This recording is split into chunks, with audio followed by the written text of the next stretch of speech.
Guys, Adam here, and in this video, I want to show you there's some really interesting stacking things that are going to happen in week 12, i.e., I want to stack some quarterbacks without bringbacks. And that's perfectly fine if you want to do that.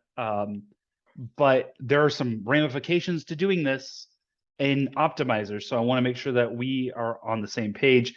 Namely, if you want the TLDR, it's you should be very careful about optimizing and crunching with quarterbacks that have bringbacks and forced bringbacks and quarterbacks that don't have bringbacks. I'm going to show you an example, just mathematically an example of how this looks. So I'm going to crunch 150 right now.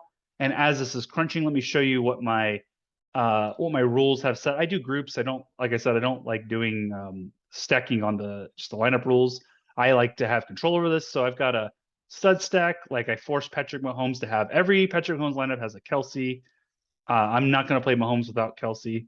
And then but then I also double stack it in this. So in this rule, or in this group, it's Patrick Mahomes, and I need at least two of Kelsey, and so you're gonna have Holmes with Kelsey and one of these three guys.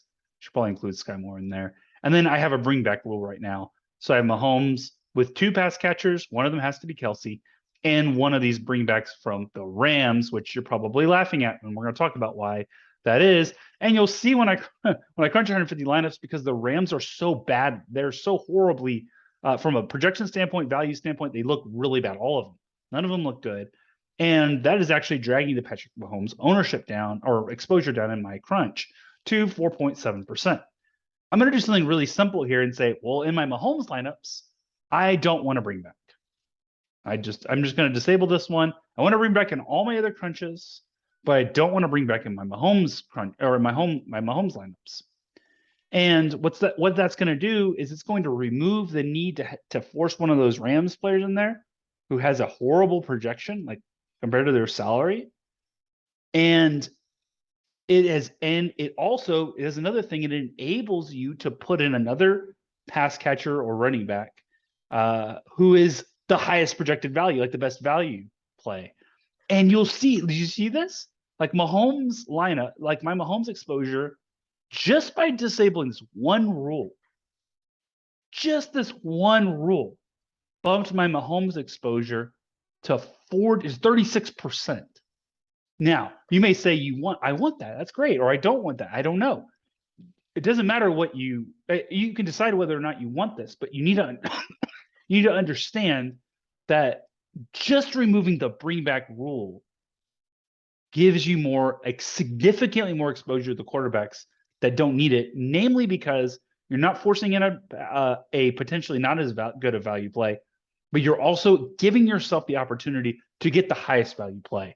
He can play the highest value wide receiver that was going to have to be Allen Robinson or whoever it was before. Let me show another example, right? What was the other crunch? Here was the original crunch, right? Let me just do Lamar. Let's see what happens. So Lamar's 5.3%. Let me do the same thing for Lamar Jackson. Again, just to show you how that looks.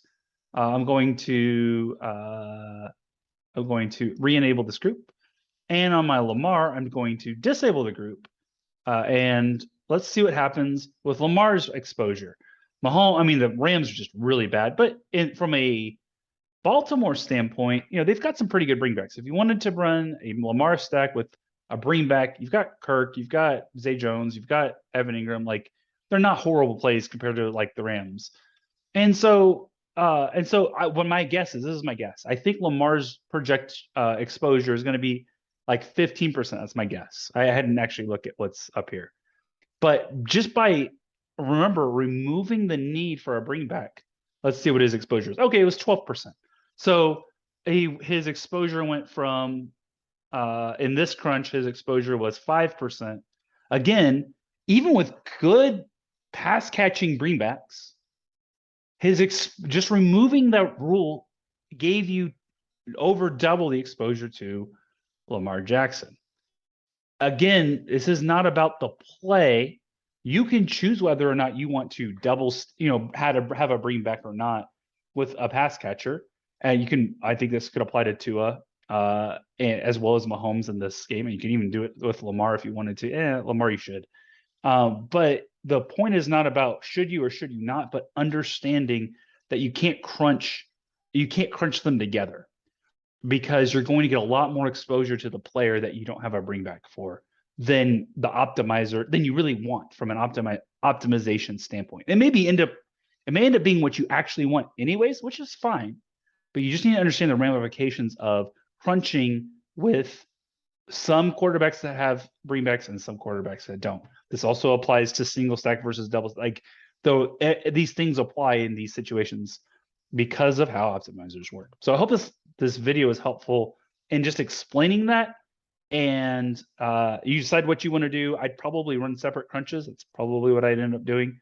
But I'll leave that up to your own discretion. So I hope this video helped. Have a good one.